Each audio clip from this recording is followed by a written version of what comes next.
Hi, my friends, and welcome into today's episode. I'm so glad that you found us here today. Allison Sullivan is my co-host today, and we have a very good conversation. We laugh a lot, but we also get into some pretty deep topics. We talk about seasonal depression. We talk about anxiety. We talk about soccer. We talk about spelling bees. We compare soccer to spelling bees. We have a great show for you today. We hope that you enjoy it. If you do, please hit subscribe.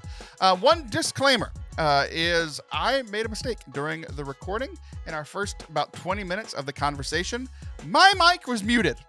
So good news and bad news is we thought about, we were 20 minutes in, we were pretty much done with the first segment. We were like, do we re-record all of that? But Allison and I discussed it, and we were like, we were never going to be able to recreate what we did in the first segment. We thought it was actually pretty good. So I apologize for the audio quality, but the good news is that I'm incredibly loud, and you can still hear me through Allison's mic. So again, I apologize for, we're lacking the quality that we usually have here for the first about 20 minutes or so.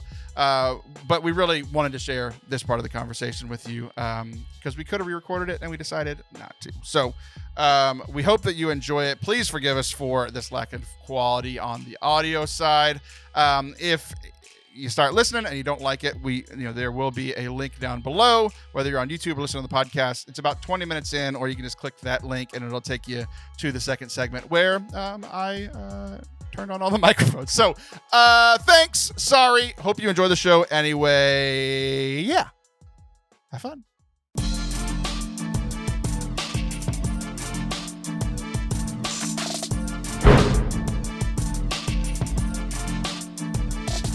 What's up? Welcome to Forte Catholic. I am Taylor Stroll, and that is Allison Sullivan. Hello. Hi, Taylor. Nice to see you. And you. I have to pretend like you're not here literally all the time. I know. Without me. I have worn out my welcome in so many ways to everyone except Felicity. Yeah, she loves you. She will welcome me back again and again, and I'm here for it. She's not here, though, so yeah. New rule. You can't be here. I had a realization. It was at last week's Mass, and you were there. Oh, yes. And speaking of Felicity, it was very funny. So, because of life, and you have a very large family, and I'm used to seeing like half of your family at Mass because y'all tend to split. Sometimes, yes. So I'm sitting in Mass. This is the second week of Advent, and like 3 pews ahead of me, I see your husband. I see Manny. I see one of your girls. I don't know which one's which, and I think that's it. Okay. So I see them. And then Felicity, like 5 minutes into Mass, like she adores you. She loves you. She talks about you all the time. We went out to eat last night at Cotton Patch, which is like, I think it's a chain. Yeah. It's like American. Probably a Southern chain, but yeah. We hadn't been, it's not in our normal rotation. We hadn't been there in like, we maybe go like 2 or 3 times a year to a specific restaurant. And one of the times that we went, it was me, you, I believe my wife. Yeah, Sam was there. And Felicity. And she was like, oh, this is where Miss Allison was. Like, I don't know if she thought you were going to be there, but she just, like, had this memory from over a year. I was going to say, like, that might have been 2 years ago. So she just adores you. So we're sitting in Mass, and she's like, Dad, I think Miss Allison's here. And, we can pretty clearly see your husband and half of your family. Yeah. And I was like, oh, no, baby, I don't think she is. Because she was, like, excited. Yeah. And then we're leaving this Mass, and I see you leaving, and I'm like, oh, like I told my daughter, she's like, I don't think she is. And I'm facing forward in the picture. Of course. She's like in your lap, like, yeah. She's facing backwards. She's looking at you as she's saying this to me. Because you actually were at this Mass. You split family, but not Masses. Your husband and half the kids sat in the front, and then me and the boys sat in the back. We slipped in late. Yes. Yeah. So it was just very funny that I told my 5-year-old, like, oh, no, sweet Allison. Yeah, that's not. The rest of the family. 40 minutes later, I realized she was staring at you as she told me this. Felicity, trust yourself, honey. Yeah. So we're sitting at this Mass, and I realized pretty quickly that podcasting has absolutely broken me as a human being. I'm intrigued. Okay. I need to hear this. So I'm putting you on the spot. Okay. Do you remember anything about the homily. I know, like, most of us don't remember the homily, like 30 minutes after we go. Do you remember anything at all? So, confession, when I say that we slipped in late, we slipped in like the last 2 minutes of the homily. Oh, so you were there for the part that I really want to talk about. Okay, great. But so here's how the homily started. It was second week of Advent, and he says there are 3 major characters in Advent that I would like to talk about. And he says, number 1, and then he talks about Isaiah for quite some time, because the first reading was from Isaiah. It's, from the root of Jesse will come Jesus, essentially, right? And the ass will lay down with the chicken, and the adder will lay down with the child, or whatever. Yeah. Like Okay. List, yeah. Leopards and lambs, and yes, all that. Stumps and shoots, and which all the things. My biggest focus, as I was hearing the reading, not during the homily, but during the reading, they were like, "Oh yes, and the children will play by the snakes." Later. And I'm like, I'm never letting my kids do that. Like, Jesus could come back and like tell me it's okay, and I'd be like, "Yeah, step away." Still no. Yeah. Got a little PTSD around my time on Earth. So Isaiah was first. And then he said, the second main character that I would like to talk about is John the Baptist. Because John the Baptist was in the gospel, and how he was talking about like all like the preparing the way, and how we need to be preparing the way for Jesus. Like pretty Advent stuff. Like stuff we've all heard before, right? And then he says number 3. And when he says number 3, I'm like, we're a good like 8 to 10 minutes into this homily. And so let's say it was 10 minutes. That means number 1 was about 5 minutes. Okay. Number 2 was about 5 minutes. So he says number 3, and I'm like, oh, this is going to be a substantial homily, right? And then he said, number 3, stay tuned. Oh. And then he walked away. Yeah. And went and sat down, and like mass went, like there was not a split second in my brain between when he said stay tuned and I immediately heard after a message from our sponsors. In my brain. That's what I heard immediately. I'm in the Catholic Mass.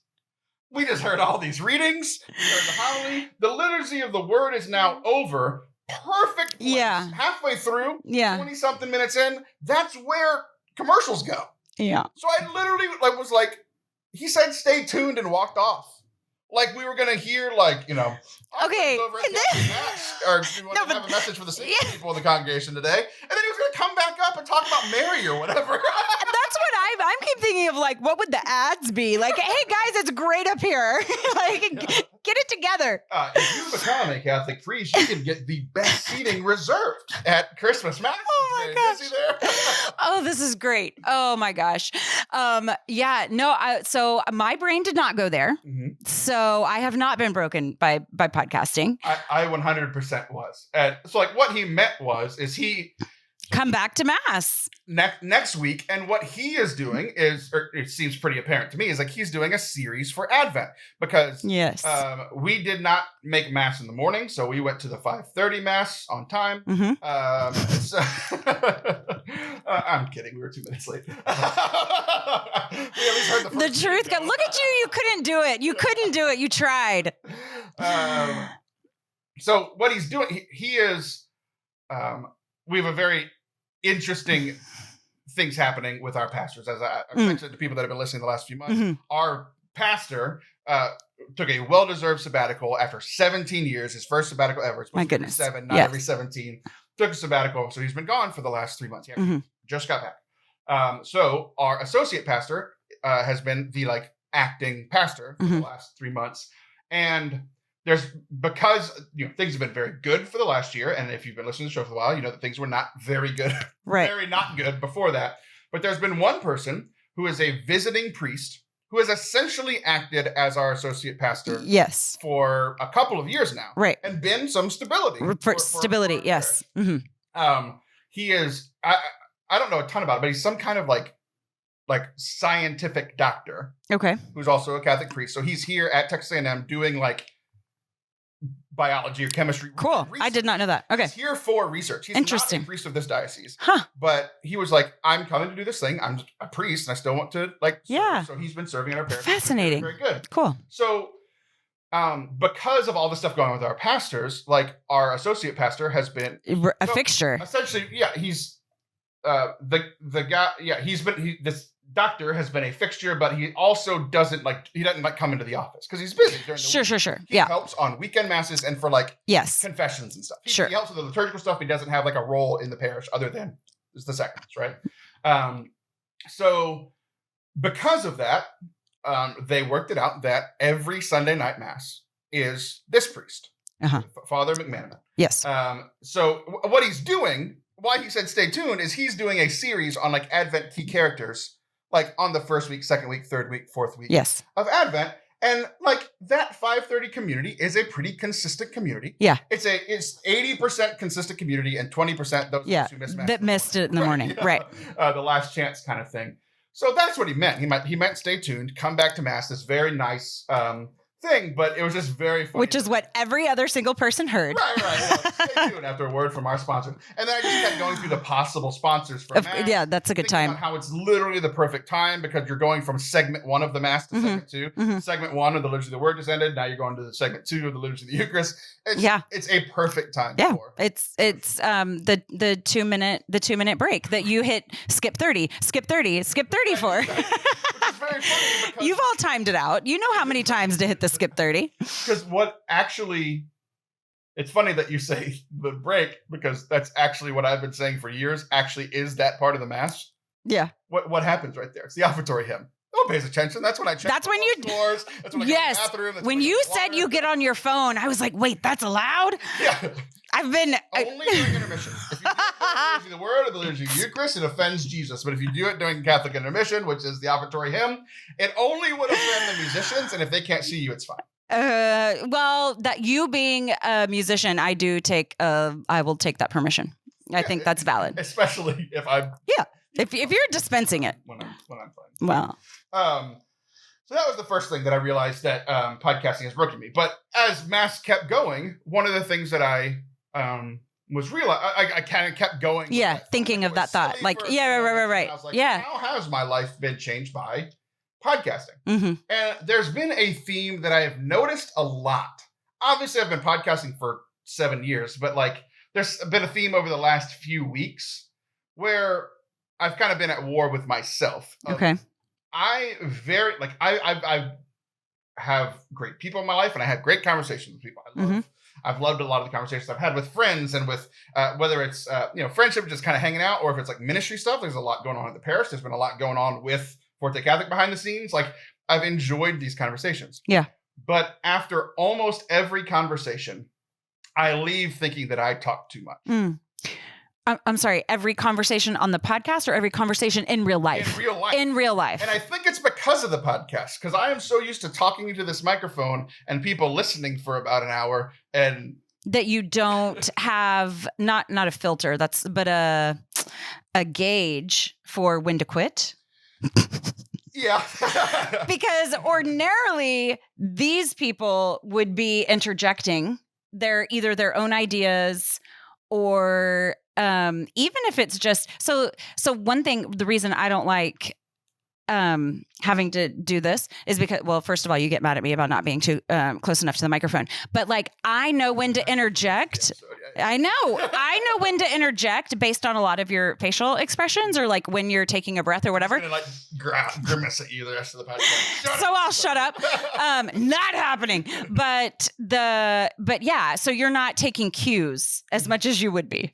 Yeah, and like especially I think at least with the podcast, like the main episodes and the main bulk of the podcast episode, it's like I'm talking to my co-host. Yes. I'm having these conversations. So there is that give and take, and it's actually really funny. Ever since this has popped up in my head, I've gone and looked because there's essentially in every audio editor or video editor, there's 2 tracks for our audio. So there's like I can see when I talk, how much time you talk. Yeah, and for the most part, we want it to be relatively 50%, right? Yeah. And like, I even kind of have this idea of like, if I'm going to tell a story, like in a segment, I know that I'm going to talk more in that segment. Sure. Than like, if you would, like if I'm telling this long story. But so then like, I try to like build in, like in the next segment, I'll be like, hey, what's been going on with you? Right. Or a segment that you had an idea for. And then it kind of balances out, right?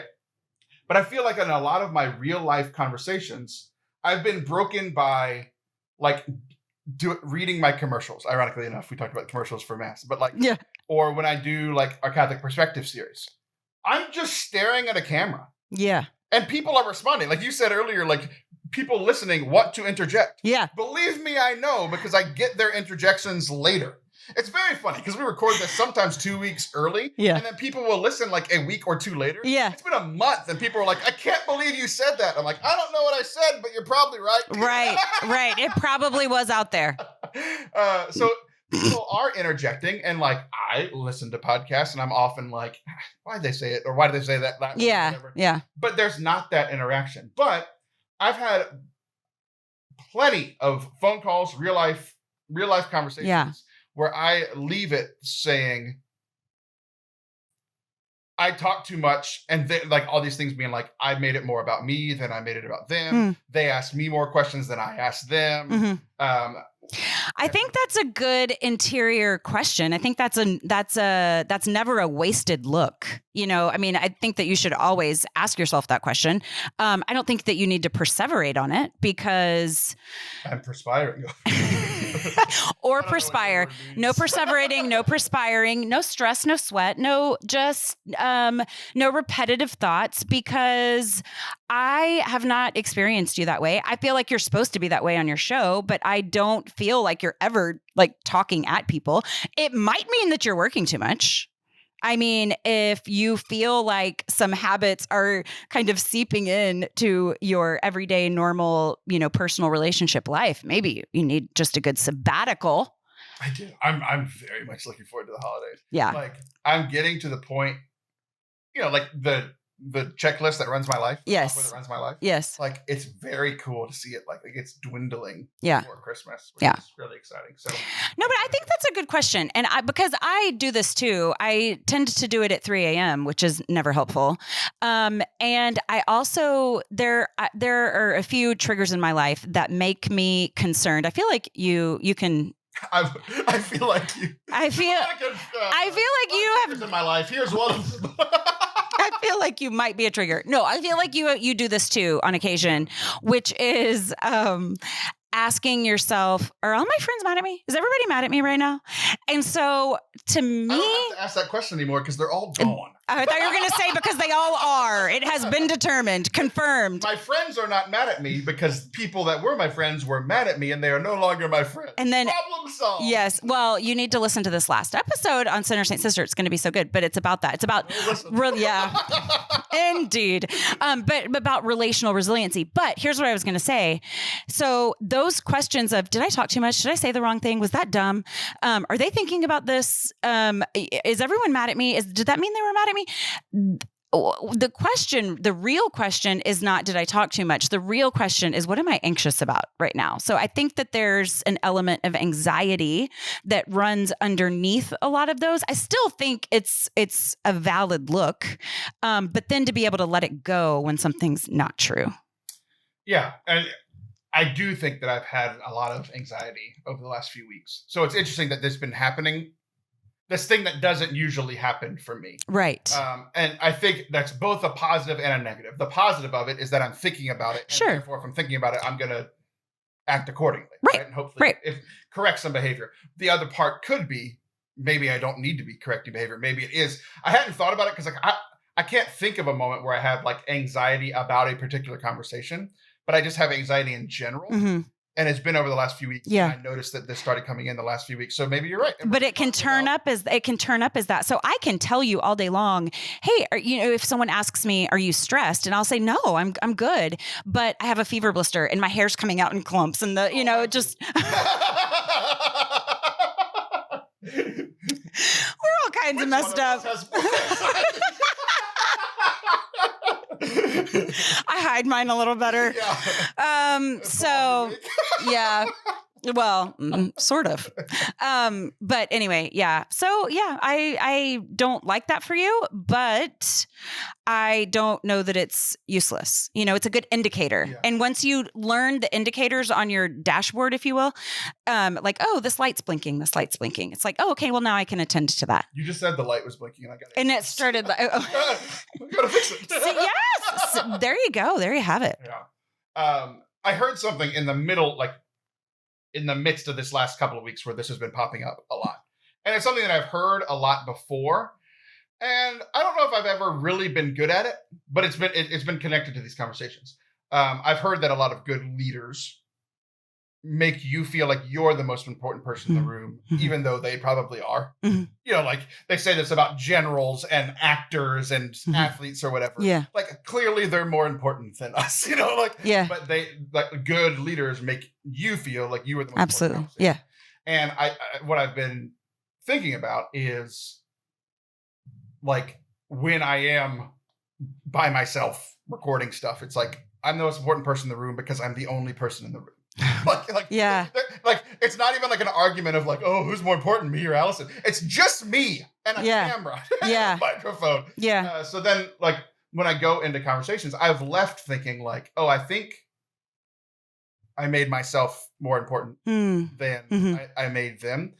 And I'm starting to see a connection, and maybe it is what like I'm thinking, making connections that I didn't even plan to make, but like I think the anxiety is I think I have been kind of lonely. Like a lot of my friends are busy and stressed that like I don't want to bother them with my life, you know?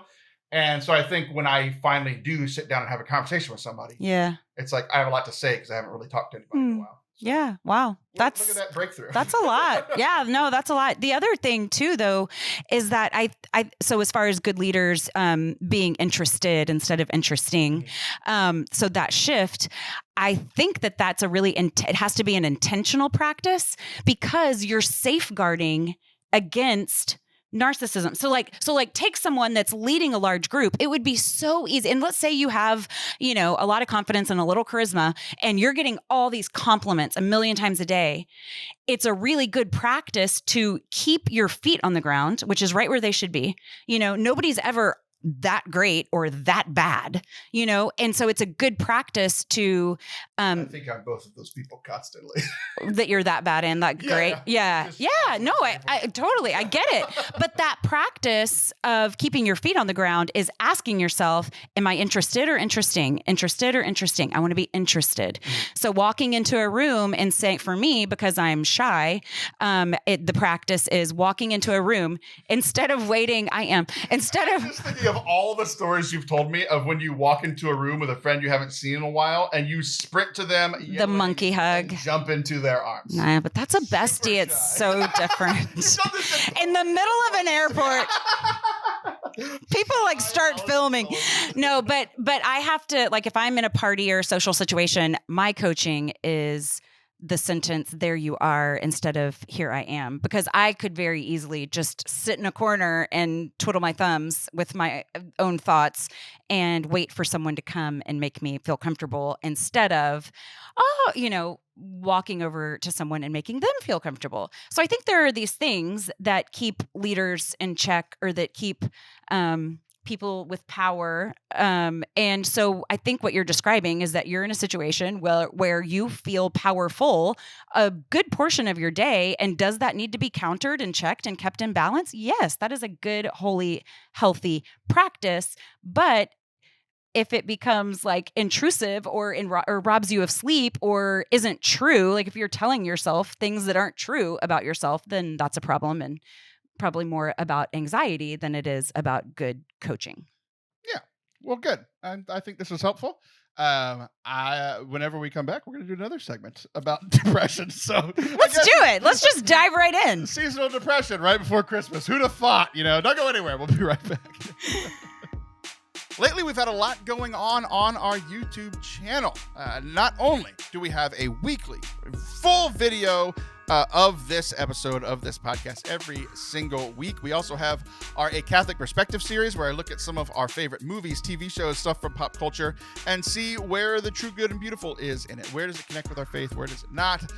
We also have a show by a podcaster you might have heard of. Her name is Allison Sullivan. She has, she's in season 9 of Sinner Saint Sister. Such a great podcast. And the video of that podcast now lives on the Forte Catholic channel. So go hit subscribe at youtube.com/Forte Catholic. Check out all the things that we have going on there. We'd really appreciate it. We hope that you enjoy it. Welcome back to Forte Catholic. I am Taylor Stroll. That is Allison Sullivan. You have something that you would like to discuss here today on the show. Do I? What is it? I'm trying to give you a chance to lead the conversation so I don't feel like I talk too much. I have so many things. Which one? What? I don't know. Are you really? Yes. You really don't know? I don't. You Santa? literally Santa. never listen to me in between segments. Santa. Every time we have in between segments, you stare at your phone. I checked my TikTok. I talk to you and you go, uh-huh. And what I told you was, hey, we're going to start with that soccer conversation that you brought up. And you go, okay. See, because I don't think that was my topic. That became your topic because you put a new spin on it with you had a different angle, so I didn't see it as mine anymore. But yes, I did ask if you wanted to talk about how Americans don't like soccer, which I think that you are not one of them. You do like soccer. No. You don't like soccer? No. Well, I tried to schedule something during a soccer game and you were like, that's when the soccer game's on. Yeah. Explain yourself. I am a real American. Okay. I hate soccer. I think it's incredibly stupid. Uh-huh. I think it's very slow paced. Okay. I think ties are stupid. Yeah. I think the fact that they don't stop time when someone gets injured and then they just add some arbitrary time at the end. Mm. It's the year of our Lord 2022. Heckin' almost 2023. Mm. And we can't just stop time and just like it should end at 45 minutes. You just brought in our Lord. I did. This is a global sport. Like we are the weirdos here. We all know Jesus played American football. It's pretty clear. There is simply no way that he would condone all of the chaos and injury and mayhem in American football. Jesus. We so disrespect the sport of soccer that we don't even call it football, which is what the rest of the world calls it. In fact, we're like, no, we're going to make up our own sport and we're going to call that football. You know, there's a perfect analogy for this that you actually do in your real life, as do I, as does every Catholic listening to this show.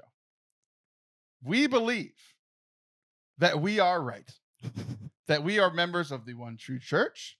Yes, other people can have their fun. You know, the Protestants, the Jews, the Muslims, heck, even other believers and atheists, they can have their own fun, right? But who's ultimately right about this? It's us. So do I have the audacity to say that the Catholic Church is the true church? I do, because I wouldn't be here if I didn't believe it. So I also have the same Do audacity other to Christians say make that, you no, better? I'm saying something here. Because it's not your chance to talk. the angles of being able to see a full picture. Go ahead. Yes, the Catholic Church is like American football. That's the point. That's what we're nailing down. Same. But like every other American, when America is playing a sport against other countries, of course I'm going to watch it. You think I care about curling or gymnastics? Okay, that's a fair point. That's a fair point. Alpine skiing? I don't care. But you would never tune in to like Germany versus name Portugal. Any other country. You can't do it. No, I don't care. Like Alaska. I'm done watching the World Cup because America is out. In the same way, I've never watched like every 4 years we get these sports no one tends to care about. Now, I actually care about one of them quite a bit, track and field, but like that's one out of all of the sports in the Olympics. I don't care about swimming, but you know what? I don't care about swimming at all. But when Michael Phelps and Ryan Lochte are in the pool, I am locked in. Okay. Okay. So I think that this brings up a valid point. Would you care about soccer if America was the best? No, it wouldn't change at all because I would. The only thing that would have changed is I would have watched more games in the World Cup than I did. I watched all of America's games in the World Cup. Okay. The only way I would have watched more is if they kept playing. I have a hypothesis that I don't know that I'm right about, which is that I think the reason that we don't like it, like maybe we should, I don't know, is that we're not the best because the whole world plays it and we're just not the best at it. It's just a boring sport. I agree with you that I don't like a tie. That's not closure. It's very stupid. I need a winner. It's also very low scoring. So that's, I mean, I get that. I don't like it either. I'm just playing devil's advocate. I'm just trying to figure out why we don't like it. And if it's a shortcoming on our part, then I'd like to fix that. Because it's long and boring with a few very important parts. And Jesus had already created something like that. It's called the Catholic Mass. So he had to balance it and couldn't play soccer. He had to play American football. Okay. Lots of excitement. So like Jesus built the perfect Sunday. Mass is quiet, contemplative, slow paced, 1 hour, 9 hours of American football. He built the perfect Sunday. Wow. Okay. The Lord's Day. I mean, did we play soccer on the Lord's Day? No, we played it on pagan weekdays. Okay, but you understand that that's just your geolocation. I mean, if you lived in England, it would be soccer. If I was born in Saudi Arabia, I'd be a Muslim. What does that have to do with anything? Because I think that there is like some things beyond that are not intrinsic. Things that are like external that are determining how we feel about this thing that everyone else seems to love except us. I'm just trying to figure it out. I just want to know. Have you ever thought that maybe it's not because we're not good at it? It's because it's the only thing they're good at? Oh, I mean, that's we're good at everything. Valid, but okay. But why is that? Because we're better, stronger, faster. And I'm talking about the Catholic Church here, not the American soccer team. These are fun analogies. I'm having way too much fun with this.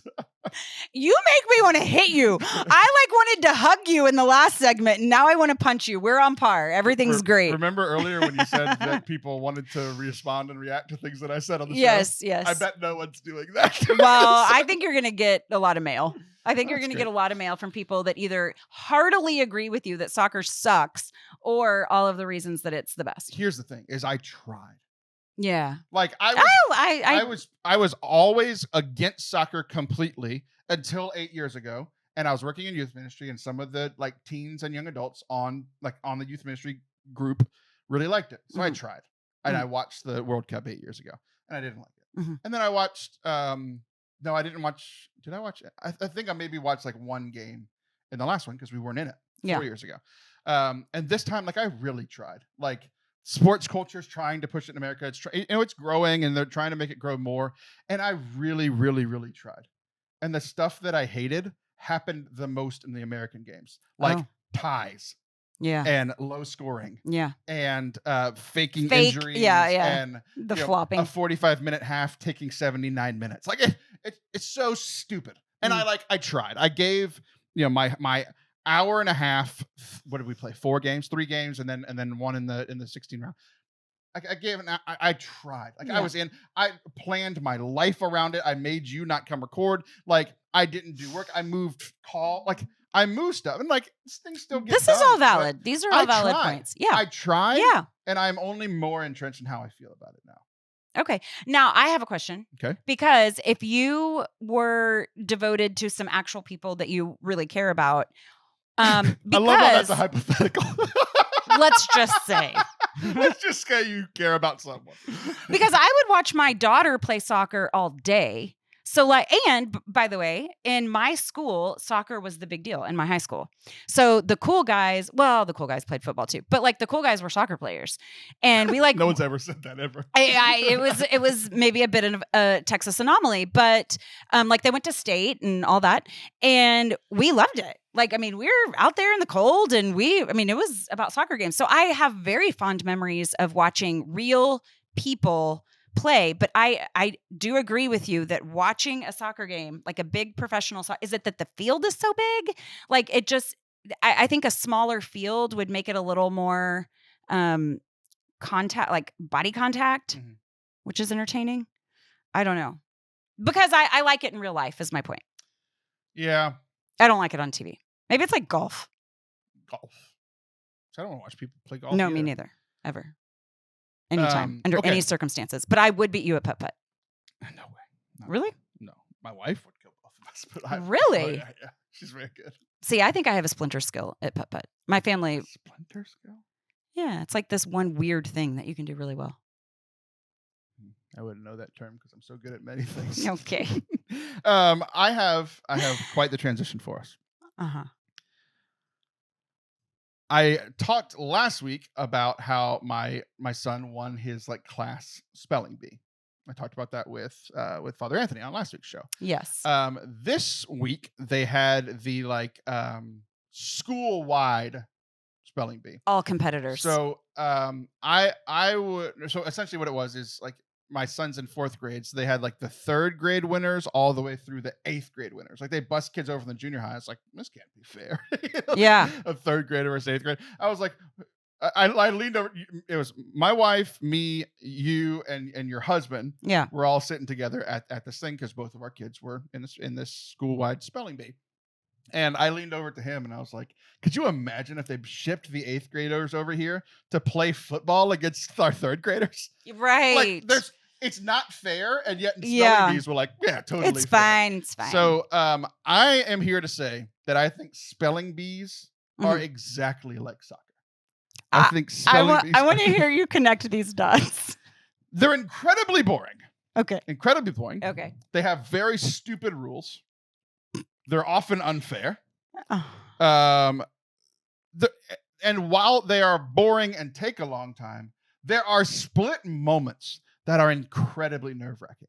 So like going back to the World Cup, it's like, right. Yes. like yes. there yes. was a 0-0 game, incredibly boring for 90 minutes. Uh-huh. But when we needed to score, Yeah. and there was like 10 minutes left, Yeah. like there were moments where you're just like, Yeah.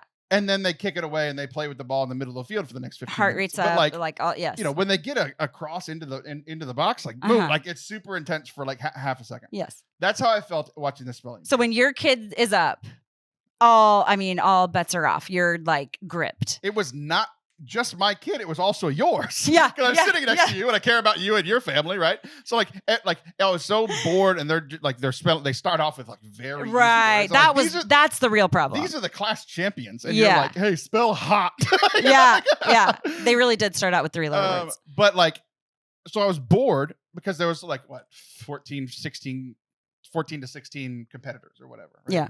And then my son and your daughter were like 2 or 3 people apart. So like for that 60 seconds, I was like locked in, and then the rest of the time I'm like playing on my phone because like I don't care about these other kids, right? So I think that spelling bees are just like soccer. So do you know what I was doing during the spelling bee? Because I want everyone to win all the time, and so much so that I would go to Little League. And I would just cheer for whoever was doing well. It didn't matter to me what team they were on. And my oldest son at the time, he's like 5, and he was like, "Mom, I don't think you understand the rules." Right. Like this is yeah. Do you want to go home with that other kid? Like I think you're confused. When I'm just like, I like seeing kids doing brave things. So I like seeing kids doing brave things. Like they are in this high pressure moment. I mean, you walk up to the microphone, you adjust it to be heard well, you get your word and give it your best shot. And then there's either like a victorious walk back or the walk of shame. And I was wearing a sweater, and I had to pull my sweater up over half of my face so that I would not mouth the correct spelling to the participants. Right. Any of them. Didn't matter which one. Yeah, you're like trying to do it. Not just my kid, but like any of them. So that's what I was doing. And it felt nothing like soccer. I thought it was the same. I literally, while I was there, I was like, I wrote down in my phone, spelling bees are just because like I'm not coaching them how to play soccer. I have no idea how to do that. But I do know how to spell. Were you ever a spelling bee champion? So I talked about this last week. We didn't do spelling bees. I've never competed in a spelling bee. But you're a good speller. The big story from last week was that we had like grammar competitions, like spelling, punctuation, like all that stuff. Yeah. It was all part of it. Yeah. And the big story from last week, obviously you missed it. Yeah, was that I was the champion like every week, and I lost one, and I banged my head into a wall. That's how I deal with wow losing. Chris is so much cooler than you. Yeah. So speaking of which, that I took that one note, and that was going to be my only note from the spelling bee, and then everything fell apart very quickly. Yeah. So again, I'm sitting with it's me, you, my wife, and your husband. And Chris goes up, and there's a few people left, and they're in this round, right? So a few people left, and he gets the word peeved. Peevish. Peeved. Peevish. Promise. Sorry. I'm peeved. So he spells it Peeved. peevish if it's peevish, right? And they say, no, I'm sorry, that's wrong. And I'm like, I go through like all these emotions. I'm like, oh no, he got it wrong. Like I'm sad. I know he's going to be sad. And I was like, that's how I would have spelled it. And so I like instantly start Googling on my phone. Like Chris is walking towards me because, we've been working with him on dealing with disappointment. And like sometimes if he does something wrong in sports or gets something wrong in class or whatever, he tends to cry. He doesn't take it very well. So we've been working on trying to handle the emotions a little bit better and, you still care, but we don't need to be crying every time this happens, right? So we've been working on that, and so I know he's coming towards me. So I'm like, I need to comfort him, but at the same time, I'm like in my mind, I'm like, it must be PEAV, right? Like because I got it wrong, and then you're looking at me like you're a published author, and you're like, he spelled it right. I'm like, I think he spelled it right. My wife's looking at, she doesn't know how to spell. And she's like, I think he spelled it right too. And then like Seth doesn't know how to spell either. We're all sitting there. Seth's like, yeah, it's PEA. But like I'm Literally. thinking about it. So then by that I look it up real quick, and by that time Chris gets to me and he's crying. So I spend like the next few minutes like comforting him. And then you keep looking over at me and you're like, he spelled it right. So I keep looking it up and I keep looking for because they said there's a homonym. It's like it could be. So I was thinking like maybe there's a peevish PEE that means one thing and a peevish PEA that means another thing. Like I'm going through all these things, so I keep looking up PEAVISH. Yeah. Looking up over and over and over and over again, and I'm like, he spelled it right. Yeah. They said he got it wrong, and he spelled it right. So I go up to like one of the judges, and I'm like, I was glad you did. Chris spelled it correctly. How did he get it wrong? And they said he spelled it PEEEVISH. And I'm like, no one ever has spelled. Would put an extra E in because it's already so laborious to say PEEV. Right. So like, if anything, you would leave one out. Right. He's crying and he's like, I was like, buddy, you got it right. Like, I don't know what to tell you. And it wasn't just me. It was me, you, like 4 grown adults. Yeah. 4 people in consensus. Like correctly, what? Right. But then you have the other 4 that are in another set of consensus, I guess. What they said was what the judge said was that 2 of the 3 of us heard 3 E's. And PEEV. Those are all E sounds. Right. So 4 E sounds in a row. Yeah. And I go up. They're not going to change it. We don't have video evidence. Nobody's video. So we just have to deal with this.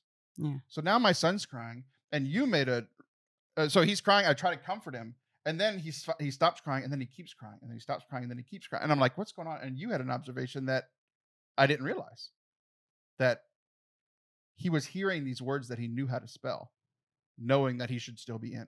So essentially what happens, he got knocked out. Yeah. In that round, everyone else got knocked out except for 2 people. And that was the finals. Yeah. So he should be in the finals, right? 100%. And there's no telling what could have happened in the finals. It's a different, different selection of words and all this stuff. But he should have at least been there. Yeah. He earned the chance to be in the finals and let things play out as they frustrating. should. And he couldn't. And he was crying. I was I was frustrated when it happened. The more I thought about, I spent all day yesterday, pretty upset. Yeah. Angry, I wondered. Upset, sad, because it's he felt helpless because he's like, I just did this thing and all these adults are telling me that I did it wrong. And I know I did it right. He told me later after he kind of composed himself, peevish is one of the last words that he looked at before he came in. He's like, I know I spelled it right. That's so frustrating. And Poor baby. He felt helpless. I felt incredibly helpless. Helpless is a terrible emotion. Yeah. That is a terrible way to feel, especially in regards to our children. Oh, because I didn't know how you were. I kept thinking about it. I was going to text you and see what was happening over here. But because it's a lot of times when you have those things that you can't control. Okay, so there's nothing I can do about that. I'm pretty good about letting things go that I can't control. That I can't change. Okay, so this thing happened. I can't change it, and we're moving on. There's something about that because it's not just being unable to change it. It's justice. It's like that wasn't just, that just eats at you. Yeah. Because exactly. It was justice is giving people what they are due. And he was due moving to the next round. Because well, he's really right. good at it. Like he's, there's something about his way too. Like he was the only one that really commanded the microphone. So you can be proud of that. But he was just really clear and loud and said things very confidently when he was spelling. Everyone else was kind of like Rin. Your daughter. She spelled with question marks. And got A, E. And got most of them right. Like obviously she got one wrong, but like she was like, sure. S-U-R-E? Like, sure. Exactly. And they were like, correct. She's like, oh cool. Okay, great.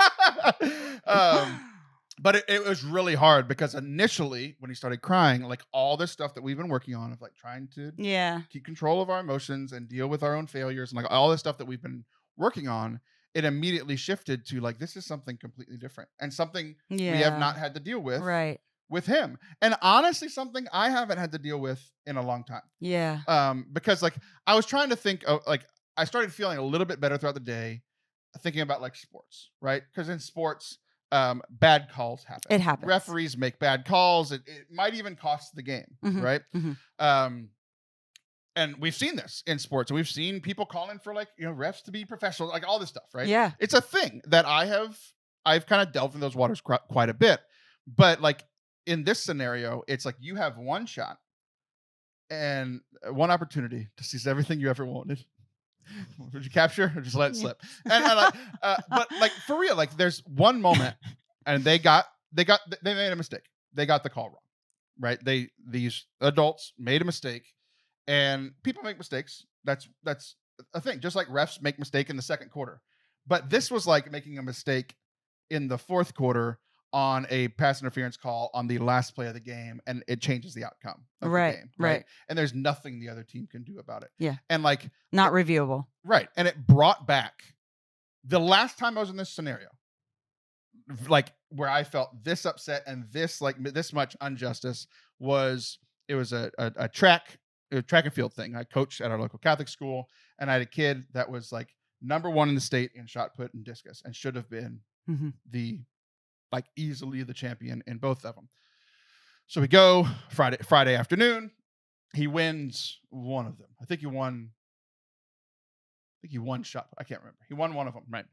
He won shot put, and then it got dark, and the officials were like, "Hey, we're gonna have to call it. We can't see anymore." They're all like 85-year-old men. Oh, right? wow. Like, we can't see anymore. We'll meet back here at I think they said 9 a.m. It's been years now, but I knew the times very specifically. Yeah. They said we'll meet here at 9 a.m. And then we go home. I drive him home. I drive him up by myself early the next morning because the rest of the team is coming later. So like I drive him up. We're getting there. So we get there at about 8:30. It's not like he's running. You don't have a huge warm up. It's just like, go out, get a couple practice throws or whatever. We get there about 30-40 minutes early, and they said, "Oh, we started at 8, and he missed all of his throws. We're not going to let him throw." And I go on a tirade, right? No. They said, "Oh, we sent out a tweet." I went and looked it up. They sent out a tweet at 2:00 in the morning. No. We had to wake up at like 6:00 in the morning to get there on time.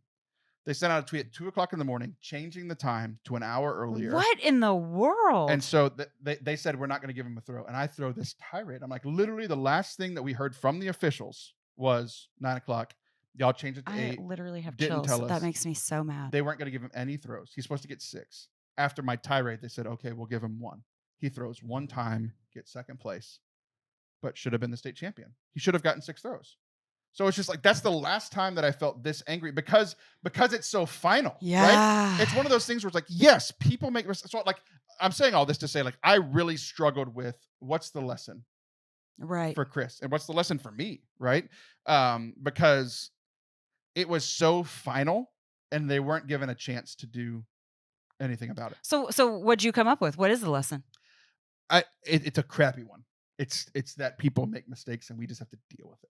Yeah. Like, this isn't heaven. Like, right. Like, I kept trying to make this like spiritual point of like, oh, even when bad things happen, God is still in control or whatever. Like, I kept trying to spiritualize it. I'm just like, the only lesson is that people make mistakes and it's going to suck and that's just part of life. If that's not, I am telling you that is the best lesson, because if you would have strong-armed some spiritual, I don't know, just kind of forced these spiritual dots to connect, I think it would have dismissed his very real and valid feelings of frustration and disappointment.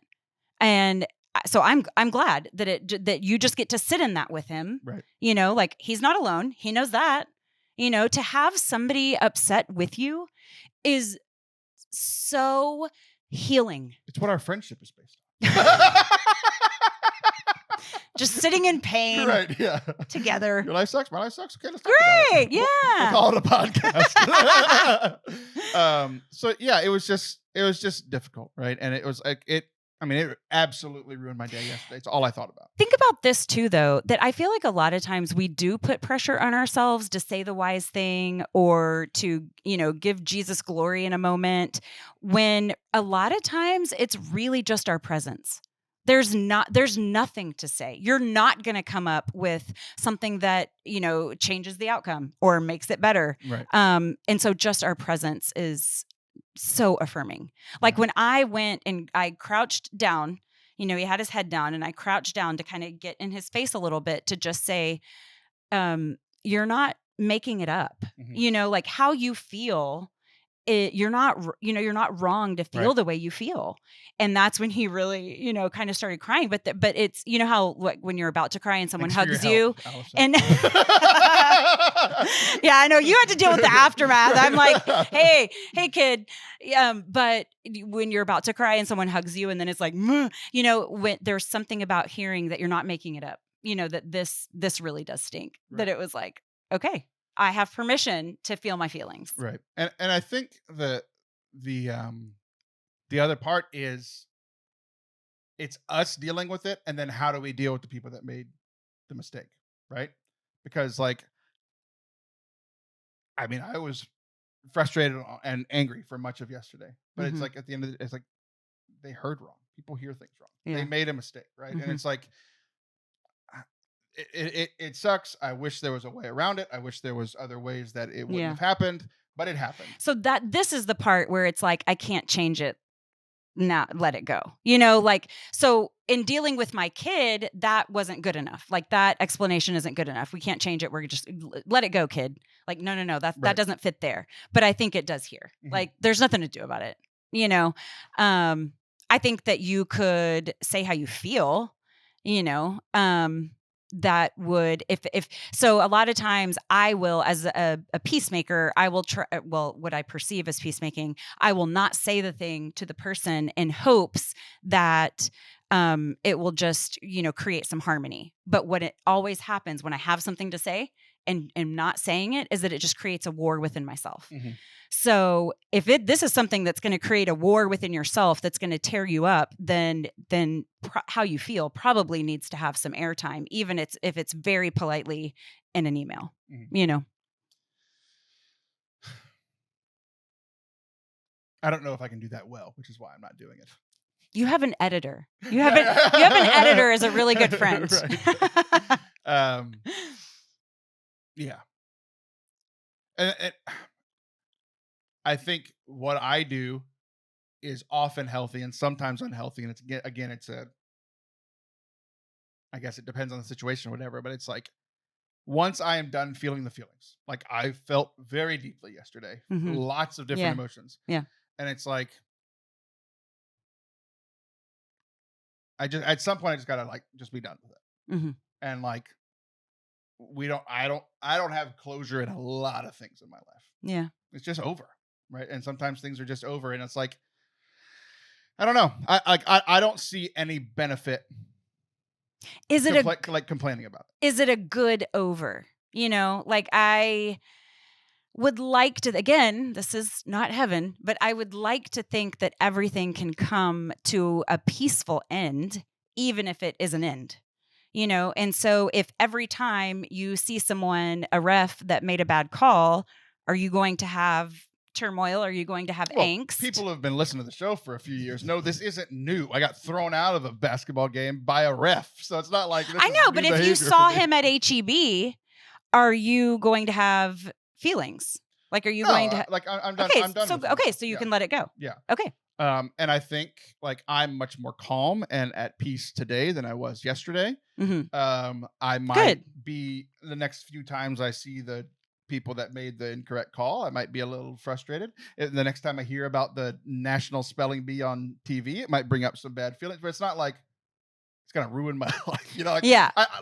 I think if I get into an interaction about this, it will become an altercation and bring back not having peace when I'm already like pretty much almost there. Okay, I hear that. And when someone tells you who they are, you should believe them. However, I think you may underestimate yourself. I think you are a very good communicator in tense situations. With people that I have relationships with and care about. That's your experience of you this. care about your kid's school. You do. Yeah. You care about your kid's school. So I think that you are more than capable of doing that really, really well. But I don't want to. There we go. I was like, that's what it all boils down to, because it's like, yeah, I'm a known person in the school. I coach for the same school. Like, yeah, I don't want to cause more ruffles. Like, yeah, the worst of it has already happened. There's nothing we can do about it. Like, but then in that case, you might be underestimating them. I don't think I can estimate them any less than I currently am. They might really. I am ever the optimist, and I love like these peaceful, happy endings. But I realize that, that is not always the case. And anytime you reveal yourself, like a vulnerability, because really, the email would be, "Hey, this really hurt my son," and hurt me, and so anytime you reveal a place that you've been hurt, people can either hurt you more in that same place that you've revealed, or they can seek to heal it. And you can't control which way they're going to go. You can't control their response, but you can choose to be vulnerable and open and honest. And I think there's value in that. I think maybe it is my lack of hope. Yeah, but I don't think it's a 50-50. I don't think it's a 50-50 chance that it would be a positive interaction. I think there's a 90% chance it would be a negative interaction, which would only make things worse. When I could just move on and keep the little stain of frustration that I have that's this big. But I promise you, if it goes any further, I will be much more upset. Yeah. Well, I would just, as a prayerful person that is committed to this beautiful church with you and school, really, the first, 2 aspects of Advent being hope and peace, I don't feel like that is a coincidence. So it's funny because I didn't know what those 2 were. Like, my wife was like, "Well, what's she asking me as the Catholic person, the speaker of the podcast? What is the second candle represent?" And I was like, "Week 2." Like, I don't know. Like, I knew what she was asking. We're halfway there. Right? Yeah. It's almost over. Okay, we've only got a couple of minutes left. We've already talked about anxiety and me feeling all these negative feelings. But here we are moving into, not moving into, we're over halfway done with Advent. We're like in the holiday season. Yeah. And you had some thoughts about how do we not be seasonally depressed around the holidays? Yeah. Well, I think that it's super common to look at your current circumstance and think that the holidays are going to make it better. It's like we've been sold some fairy tale lie. I blame Hallmark. I don't know that Christmas is going to make everything magical. And somehow, the family members that annoy me are going to get a lobotomy and I'm going to win the lottery. And so there's not going to be any financial stressors. Fill in the blanks a million different ways. Like calories don't count all of the sudden. What's really funny is that if you were in a Christmas movie, you would have been engaged to your husband and left him for a cowboy. He's the good-looking military doctor. Yeah. He's the bad guy in Christmas movies. Oh my gosh, that's hilarious. Well, I tell you what, that was never off the table when I was in LA. I'm like, Hallmark, I got you. So Lifetime, yes. Wait. What do you mean by that? Because what I heard was cowboys were not off the table. I don't think that's what you meant. No, I will. Thank you for clarifying, Taylor. Look at you taking care of me. Like I will be in your silly Hallmark movie. I will push the fairy tale. Okay, I'll do it. Yeah. So anyways, I think that we think that the holidays are going to make everything better when really what it does is I think it puts this little spotlight on a lot of the things that are wrong, you know? Like a star over a stable. Yes, we were warned.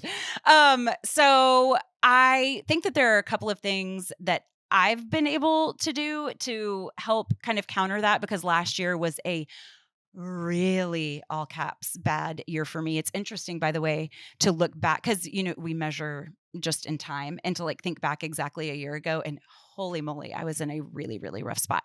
And so, this year, I've just done a couple of things to ensure that that's not the case. And so I got done really early. So like I did things far in advance to help lighten a load and just avoid some of those stressors.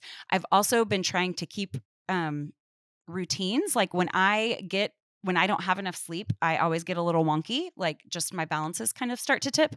And so I've been trying to keep normal, healthy routines and getting good sleep.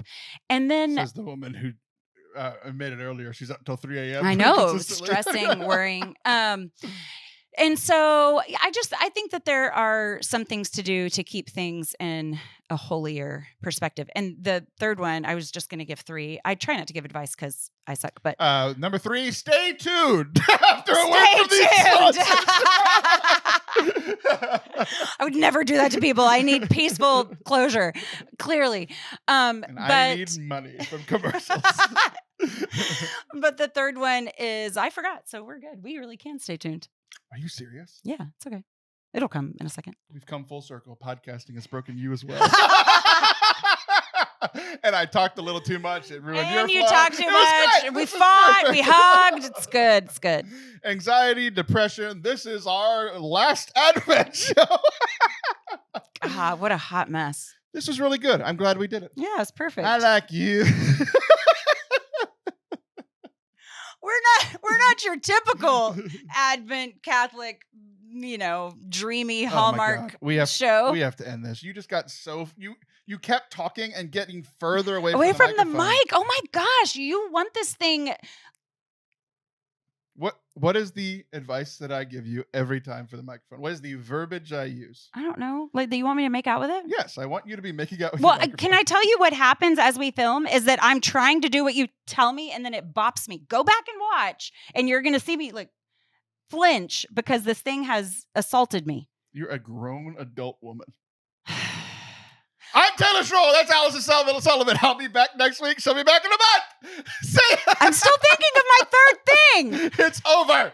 I'm done with you. I'm done with you. You can't be done with me. Allison. You can't be done with me if I'm done with you. I'm done with you. Merry Christmas.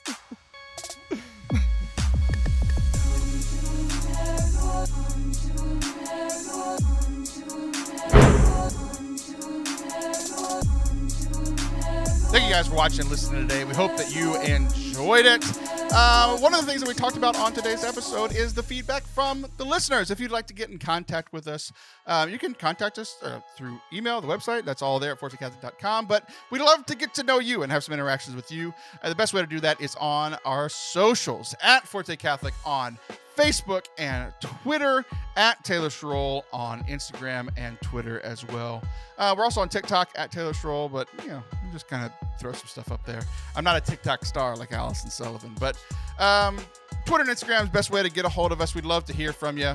What you love about the show, ideas what you have for the show. We'd love to get your feedback. So thank you guys for watching and listening today. We hope that you enjoyed it, and we will see you very soon. Love you.